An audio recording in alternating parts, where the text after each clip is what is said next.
What is the value of CGM, the continuous glucose monitor, when we have such an amazing test as A1C? Well, let's take a closer look at it. If you want to be dancing in your 90s, A1C test is your dearest and nearest friend, which you might not know about yet, or maybe you do know about but not aware about its limitations. So today we're going to talk about longevity pillar number 7, doctors and tests. Use some common sense and look at this particular test called glycated hemoglobin, also known as A1C or HbA1c. It's so important because after the age of 30, your free ride with the muscle growth is over and metabolism is starting to slow down.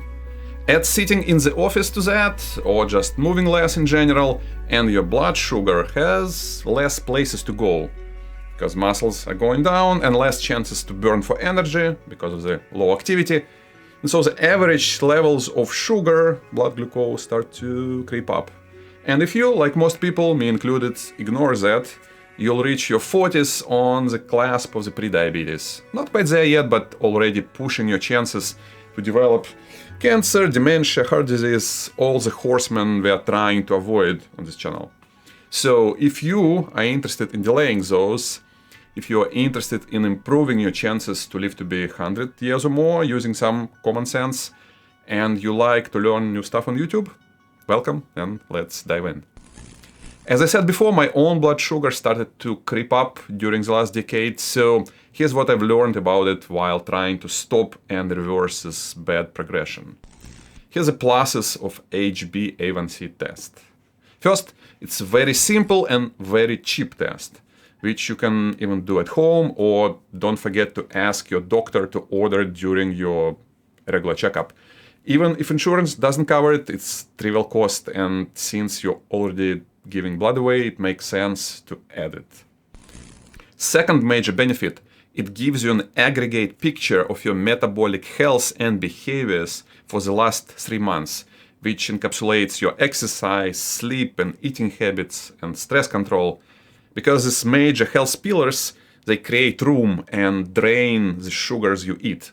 So this very cheap test gives you good understanding. It tells you if you're doing a good enough job. And what's also important, it cuts through the noise, unlike fasting blood glucose, which can jump up and down like crazy from you just sneezing or running late or having a night of bad sleep or whatever. Now let's review the minuses, or as it's popular to say nowadays, the context. A1C test is not a panacea. It doesn't quite tell you what your insulin is doing. To quote Dr. Kraft, those with heart disease not identified with diabetes are simply undiagnosed. And what it means that A1C lags behind high insulin, so it might give you false sense of security. Second potential problem, that aggregated 3 months picture A1C gives you, it assumes that the erythrocyte, red blood cell, lives exactly 3 months. But that's like an average temperature in the hospital. It might be perfect, but some people are running high fever, and some people are chilling down below.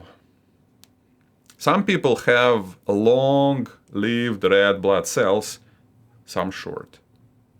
And anemia, blood loss, low iron all play a role in their lifespan. So if that red blood cell's life is below average, it won't accumulate as much glycation during the shorter life, and you will get a false low reading. Which can be a big deal, because when it comes to the test, the diabetes, the prediabetes, the fraction of the percent plays a role. So how do you know that you get the correct result, you personally? Well, it means that you should always look at A1C value in the context of your past results and follow the dynamics through the years. And ideally compare the result with readings from continuous glucose monitor to kind of calibrate it. It's one of the reasons why CGM is so great to have for a few weeks a year, almost for anyone. And that's exactly what I was asked about in the last video, Why do you need CGM if you have this glycated hemoglobin test? So here's another reason why CGM is so useful. Hemoglobin is truly great for providing that aggregated result for the last few months, but it works as an achievement of sorts.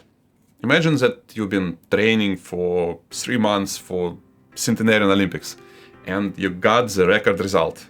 Excellent hemoglobin, and yes, it's a real achievement. But the achievement is not the same as a daily practice. A glucose monitor in this scenario works like a personal trainer who watches after your diet, sleep, and exercise, and stress control, all those pillars. So in a way, yes, it's not necessary, same as personal trainer, but it makes life so much easier that hiring him for a couple weeks is a no-brainer if you want to progress quickly and reliably. How do you get it though? Well, here how and why I got mine.